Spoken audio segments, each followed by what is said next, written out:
പ്രിയപ്പെട്ട സുഹൃത്തുക്കളെ, ഇതിഹാസ പുരുഷനായിട്ടുള്ള ശ്രീ VS അച്യുതാനന്ദൻ നമ്മെ വിട്ടുപിരിഞ്ഞിട്ട് ഏതാണ്ട് 1.5 മാസം കഴിഞ്ഞിരിക്കും. 2025 ജൂലൈ 21 തിരുവനന്തപുരത്ത് ഒരു സ്വകാര്യ ആശുപത്രിയിൽ വെച്ച് VS ഭൗതികമായി നമ്മെ വിട്ടുപിരിഞ്ഞത്. ആ വിട്ടുപിരിഞ്ഞ സമയത്ത് ഉണ്ടായിട്ടുള്ള ജനങ്ങളുടെ ഒരു വികാരം എന്താണെന്ന് കണ്ടതിൻ്റെ ഞെട്ടൽ നമ്മളെ ഇതുവരെയും വിട്ടുപിരിഞ്ഞിട്ടില്ല. നമുക്കറിയാം, കേരളത്തിൽ ഒരുപാട് രാഷ്ട്രീയ നേതാക്കന്മാർ ഇതിനു മുമ്പ് അന്തരിച്ചിട്ടുണ്ട്. അവർക്കൊക്കെ ജനങ്ങൾ അന്ത്യാഭിവാദ്യങ്ങൾ അർപ്പിച്ചിട്ടുമുണ്ട്. നമ്മൾ പെട്ടെന്ന് ഓർക്കുകയാണെങ്കിൽ സഖാവ് EK നയനാർ, അതുപോലെ തന്നെ ശ്രീമൻ ഉമ്മൻചാണ്ടി, അവരുടെയൊക്കെ അന്ത്യ ഘോഷയാത്ര അല്ലെങ്കിൽ വിലാപ യാത്ര നമ്മളെയൊക്കെ അത്ഭുതപ്പെടുത്തിയതാണ്. EMSൻ്റെതൊക്കെ എനിക്ക് ഓർമ്മയുണ്ട്. വലിയ ജനത്തിരക്കായി, വലിയ ജനബാഹുല്യമായി. നയനാരുടേതും ഏതാണ്ട് അതുപോലെ തന്നെ.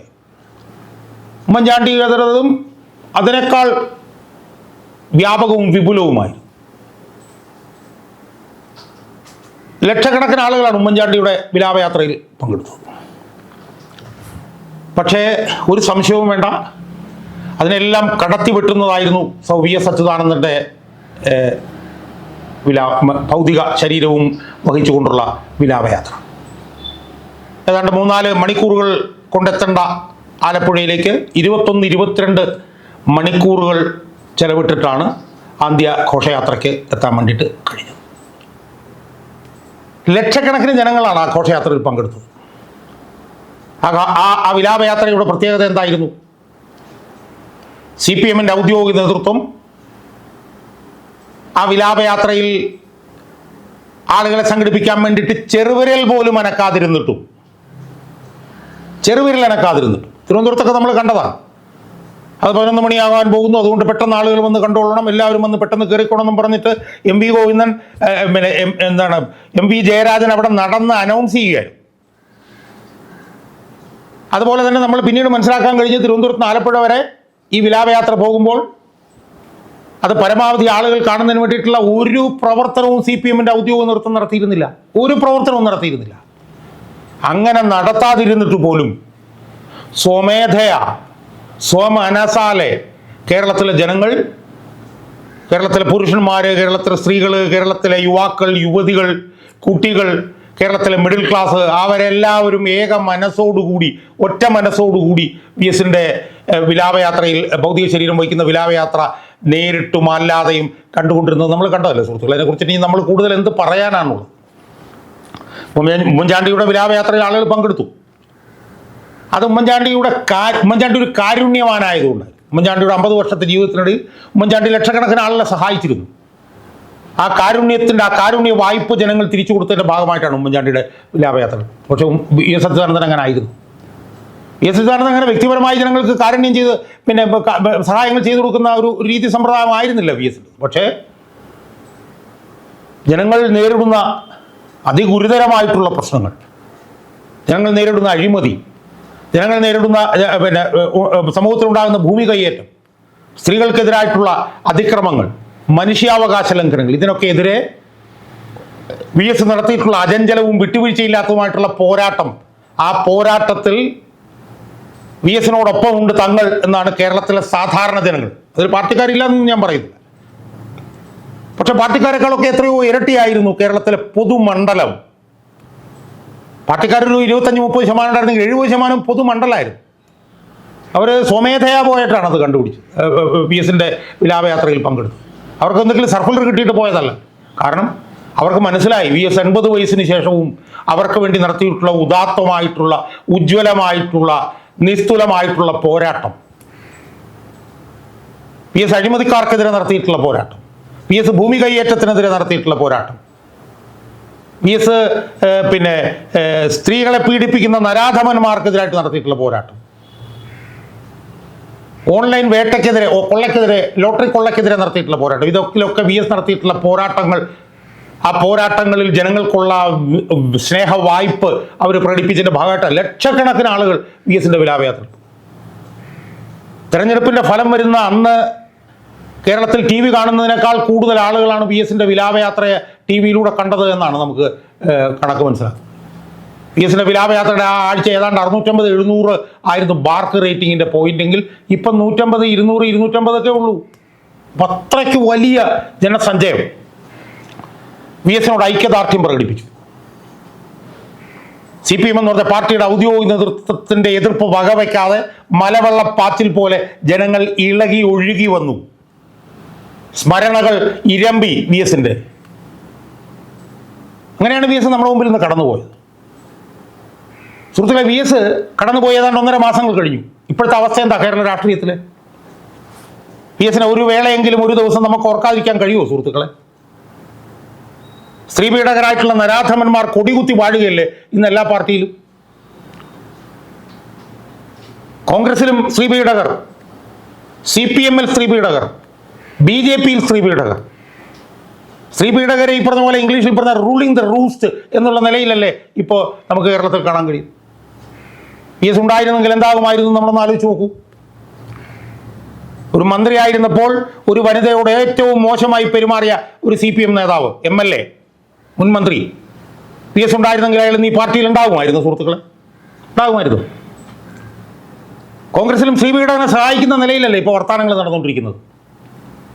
അതുപോലെ തന്നെ അഴിമതി, അതിഭീകരമല്ലേ അഴിമതി? ഇന്നിപ്പോൾ പുറത്തു വന്നിരിക്കുന്നതാണ് ഊരാളുങ്കൽ എന്ന് പറഞ്ഞിട്ടുള്ള ആ ഒരു സ്ഥാപനം സർക്കാരിൻ്റെ 9 കോടി രൂപ 6 വർഷമായി കയ്യിൽ വെച്ചിരിക്കുന്നു സുഹൃത്തുക്കളെ. ഇൻവോയ്സ് പോലും കൊടുക്കാതെ 9 കോടി രൂപ 6 വർഷത്തോളമായി കയ്യിൽ വെച്ചിരിക്കുന്നു. അഴിമതിക്കെതിരെ വി എസ് അചഞ്ചലമായി പോരാടില്ലായിരുന്നോ? വി എസ് ഉണ്ടായിരുന്നെങ്കിൽ. ഭൂമി കൈയേറ്റത്തിൻ്റെ അവസ്ഥ പ്രത്യേകിച്ച് പറയേണ്ട കാര്യമില്ലല്ലോ.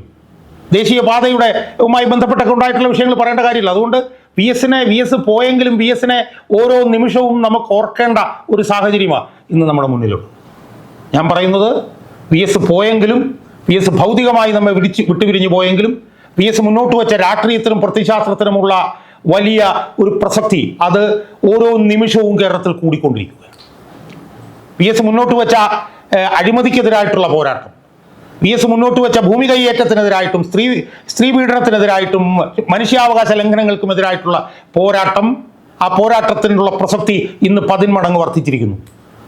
എല്ലാ രാഷ്ട്രീയ പാർട്ടികളും നിക്ഷിപ്ത താല്പര്യങ്ങളുടെ കൂടാരമായി മാറുമ്പോൾ വി എസിൻ്റെ അചഞ്ചലമായിട്ടുള്ള പോരാട്ടം, വി എസിൻ്റെ രാഷ്ട്രീയം, വി എസിൻ്റെ പ്രത്യയശാസ്ത്രം, വിട്ടുവീഴ്ചയില്ലാത്ത വി എസിൻ്റെ പോരാട്ടം, വി എസിൻ്റെ പരിസ്ഥിതിക്ക് വേണ്ടിയിട്ടുള്ള പോരാട്ടം, സ്ത്രീകൾക്ക് വേണ്ടിയിട്ടുള്ള പോരാട്ടം, അതിൻ്റെയൊക്കെ പ്രസക്തി ഇന്ന് 10 മടങ്ങ് വർദ്ധിച്ചിരിക്കുന്ന കാഴ്ചയാണ് നമുക്കിന്ന് കാണാൻ കഴിയും. ഇന്ന് 3-4 തവണയെങ്കിലും വി എസിനെ നമുക്ക് ഓർക്കേണ്ട സാഹചര്യമായിരുന്നു. സുഹൃത്തുക്കളെ, ഈ പശ്ചാത്തലത്തിൽ തിരുവനന്തപുരത്ത് സെപ്റ്റംബർ 10-ാം തീയതി ഒരു മഹാസമ്മേളനം നടക്കാൻ പോകുന്ന വിവരം കേരളത്തിലും ലോകത്തുമുള്ള എമ്പാടുമുള്ള എൻ്റെ പ്രേക്ഷകരെ അറിയിക്കാൻ വേണ്ടിയിട്ടാണ് ഞാനിന്ന് ഈ വീഡിയോയിലൂടെ ശ്രമിക്കുന്നത്. സുഹൃത്തുക്കളെ, ഈ പശ്ചാത്തലത്തിൽ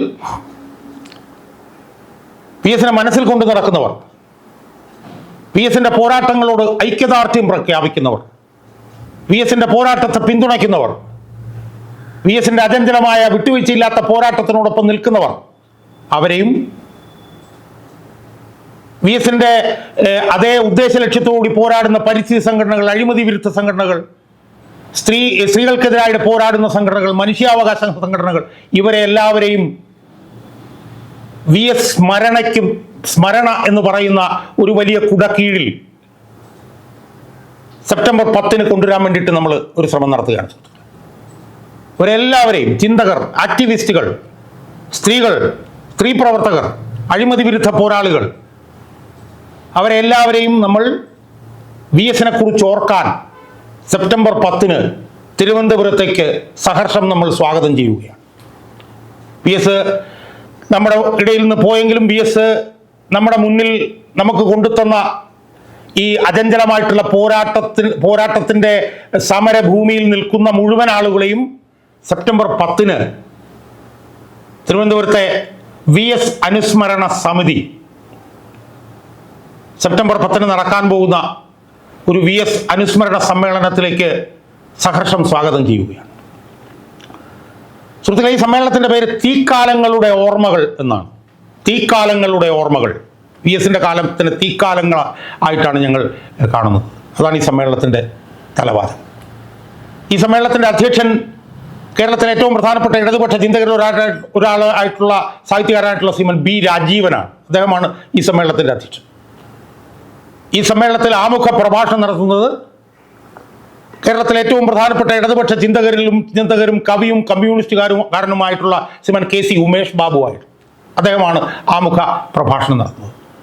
ഈ സമ്മേളനത്തിൽ ഞാൻ നേരത്തെ പറഞ്ഞ ഒരുപാട് പേർ, അവരുടെ ഒന്നും പേരുകൾ ഞാൻ പറയുന്നില്ല, അവർ ഒരുപാട് പേര് ഈ സമ്മേളനത്തിൽ അഭിസംബോധന ചെയ്ത് അവരുടെ VS-നെ കുറിച്ചിട്ടുള്ള ഓർമ്മകൾ ജനങ്ങളോട് പങ്കുവെക്കും. അതുകൊണ്ട് സെപ്റ്റംബർ 10-ാം തീയതി തിരുവനന്തപുരത്ത് നടക്കുന്ന ഈ സമ്മേളനത്തിലേക്ക് ഞാൻ കേരളത്തിൽ എമ്പാടുമുള്ള നൂറുകണക്കിന് ആയിരക്കണക്കിന് ആളുകളെ ഞാൻ ഈ മഹാസമ്മേളനത്തിലേക്ക് സ്വാഗതം ചെയ്യുകയാണ്. ഈ സമ്മേളനം വിട്ടുവീഴ്ചയില്ലാതെ പോരാടുന്ന അവരെല്ലാം കൂടെ ഒരുമിക്കുന്ന ഒരു ഒരുമയുടെ ഒരു കൂട്ടായ്മയുടെ തുടക്കമാകണം എന്നാണ് സംഘാടകരായിട്ടുള്ള ഞങ്ങൾ വിശ്വസിക്കുന്നത്. ഞങ്ങളതാണ് ആഗ്രഹിക്കുന്നത്. അതുകൊണ്ട് തിരുവനന്തപുരത്ത് സെപ്റ്റംബർ 10-ന് വെള്ളയമ്പലത്തുള്ള അനിമേഷൻ സെൻറ്ററിൽ, രാജ്ഭവന് തൊട്ടടുത്തുള്ള അനിമേഷൻ സെൻറ്ററിൽ 2025 സെപ്റ്റംബർ 10-ന് വൈകിട്ട് 4 മുതൽ 7 വരെ നടക്കുന്ന തീക്കാലങ്ങളുടെ ഓർമ്മകൾ എന്ന് പറയുന്ന അതിവിപുലമായിട്ടുള്ള VS അനുസ്മരണ സമ്മേളനത്തിലേക്ക് എൻ്റെ പ്രേക്ഷകരെ ഒറ്റ മനസ്സോടുകൂടി ഞാൻ സ്വാഗതം ചെയ്തതിൻ്റെ ഒരു സംഘാടകരിൽ ഒരാളെന്നുള്ള നിലയിൽ ഞാൻ സ്വാഗതം ചെയ്യുകയാണ്. ഈ വീഡിയോ അവസാനിക്കുന്നതിന് മുമ്പ് VS അനുസ്മരണ സമിതി പുറപ്പെടുവിച്ചിട്ടുള്ളൊരു അഭ്യർത്ഥനയുണ്ട്. ആ അഭ്യർത്ഥനയുടെ ഓഡിയോയും കൂടി കേട്ടുകൊണ്ട് നമുക്ക് ഈ വീഡിയോ അവസാനിപ്പിക്കാം. അതുകൊണ്ട് സെപ്റ്റംബർ 10-ന് വൈകിട്ട് 4 മുതൽ 7 വരെ ഉള്ള സമയത്ത് രാജ്ഭവനടുത്തുള്ള ആനിമേഷൻ സെൻറ്ററിലേക്ക് VS-നെ അനുസ്മരിക്കാൻ എല്ലാവരും എത്തണം എന്ന് ഇതിൻ്റെ ഒരു സംഘാടകരിൽ ഒരാൾ എന്നുള്ള നിലയിൽ ഞാൻ എൻ്റെ പ്രേക്ഷകരോട് പറയുകയാണ്. അതിൻ്റെ ഭാഗമായി ആ അഭ്യർത്ഥന ഇനി നമുക്ക് ഒന്ന് കേൾക്കാം. പ്രിയപ്പെട്ടവരെ, VS നമ്മെ വിട്ടുപിരിഞ്ഞിട്ട് 2 മാസത്തോളമായി. കേരളത്തിലെ അവസാനത്തെ കമ്മ്യൂണിസ്റ്റ് എന്നാണ് അദ്ദേഹം നിര്യാതനായപ്പോൾ മാധ്യമങ്ങൾ പൊതുവെ VS-നെ വിശേഷിപ്പിച്ചത്. മുഖ്യധാരാ കമ്മ്യൂണിസ്റ്റ് പാർട്ടികൾ എടുത്താൽ അവയ്ക്കിടയിലെ അവസാനത്തെ കമ്മ്യൂണിസ്റ്റ് VS ആയിരുന്നു എന്നതിൽ സത്യസന്ധരായ ആളുകൾക്ക് സംശയമുണ്ടാവില്ല. അതുകൊണ്ട് VS-ന്റെ വിടവാങ്ങലിലൂടെ സംഭവിക്കുന്നത് ശരിക്കും ഒരു വിപ്ലവ യുഗാന്ത്യമാണെന്ന് ഞങ്ങൾ കരുതുന്നു. മരണശേഷം VS-നെ കുറിച്ച് എത്രയോ അനുസ്മരണ പരിപാടികൾ കേരളത്തിനകത്തും പുറത്തുമായി നടന്നു വരുന്നുണ്ട്. അവയെല്ലാം പല താല്പര്യങ്ങൾക്ക് പുറത്താണ് സംഘടിപ്പിക്കപ്പെടുന്നത്. എന്നാൽ യഥാർത്ഥത്തിൽ ഭാവി തലമുറകൾ ഹൃദയത്തിലേറ്റേണ്ട VS ഓർമ്മയുടെയും ആവേശത്തിൻ്റെയും ഭാഗികമായ അവതരണങ്ങൾ മാത്രമായാണ് അവയെല്ലാം നടന്നു പോരുന്നത്. അതൊരു നൂറ്റാണ്ടോളം നീണ്ട തൻ്റെ ജീവിതത്തിൻ്റെ സിംഹഭാഗവും കേരളത്തിൻ്റെ വിമോചന സ്വപ്നങ്ങൾക്കായി പൂർണ്ണമായും പ്രവർത്തിച്ച ഈ കമ്മ്യൂണിസ്റ്റ് ചരിത്ര പുരുഷന്റെ മഹത്വത്തിൻ്റെ രാഷ്ട്രീയമായ തുടർച്ചയ്ക്ക് നമ്മെ സഹായിക്കുകയില്ല. VS ഇന്ന് കേരളത്തിലെ ഒരു വിപ്ലവ പ്രതീകമാണ്. VS-നെ അനുസ്മരിക്കുന്നത് ഏതെങ്കിലും ഒരു സംഘടനയോ വ്യക്തികളോ അല്ല. VS-ന്റെ സ്മരണയെ അന്വർത്ഥമാക്കുന്ന ഒരു പരിപാടി സംഘടിപ്പിക്കണമെന്നുള്ള ഞങ്ങളുടെ താല്പര്യമാണ് ഇതിൽ ഉൾച്ചേർന്നിരിക്കുന്നത്. ഇതിൽ പ്രതീകവൽക്കരിക്കുന്ന ഓരോ മുഖവും നിങ്ങളുടെ ഉള്ളിലുണ്ട് എന്ന് ഞങ്ങൾക്കറിയാം. അത്തരക്കാരെ മുഴുവൻ ഞങ്ങൾ ഈ പരിപാടിയിലേക്ക് ക്ഷണിക്കുകയാണ്. ഈ സാഹചര്യത്തിൽ 2025 സെപ്റ്റംബർ 10-ന് VS-നെ അനുസ്മരിക്കാൻ തിരുവനന്തപുരത്ത് ഒരു സമ്മേളനം സംഘടിപ്പിക്കുന്നു. തിരുവനന്തപുരം വെള്ളയമ്പലത്തുള്ള അനിമേഷൻ സെന്ററിൽ വൈകിട്ട് 4 മുതൽ 7 വരെയാണ് സമ്മേളനം. VS-ന്റെ ചരിത്രവും അദ്ദേഹത്തിന്റെ രാഷ്ട്രീയ ഗതിവിഗതികളും അതിൻ്റെ വർഗപരതയും അതിൻ്റെ സാഹസികതയും അതിൻ്റെ വിട്ടുവീഴ്ചയില്ലായ്മയും അതിൻ്റെ സമകാലികതയും അതിൻ്റെ പുതുകാലമാനങ്ങളും അതിൻ്റെ മാനവികതയും അതിൻ്റെ ഉദാരതയും മറ്റും ഈ സമ്മേളനത്തിൽ വിശകലനം ചെയ്യപ്പെടണമെന്ന് ഞങ്ങൾ ആഗ്രഹിക്കുന്നു. VS-ന്റെ രാഷ്ട്രീയ സഖാക്കളും ആക്ടിവിസ്റ്റുകളും കേരളത്തിലെ പ്രധാന ചിന്തകരും മറ്റുമായ മുഴുവൻ പേരെയും ഈ സമ്മേളനത്തിന്റെ ഭാഗമാക്കി തീർക്കേണ്ടതിന് ഞങ്ങൾ ശ്രമിക്കുന്നുണ്ട്. ഈ പ്രവർത്തനത്തിൽ പങ്കെടുത്തും സർവാത്മന പിന്തുണച്ചും പരിപാടി പരിപൂർണ വിജയമാക്കി തീർക്കണമെന്ന് നിങ്ങളോട് ഓരോരുത്തരോടും അഭ്യർത്ഥിക്കുന്നു. അഭിവാദ്യങ്ങളോടെ VS അനുസ്മരണ സമിതി.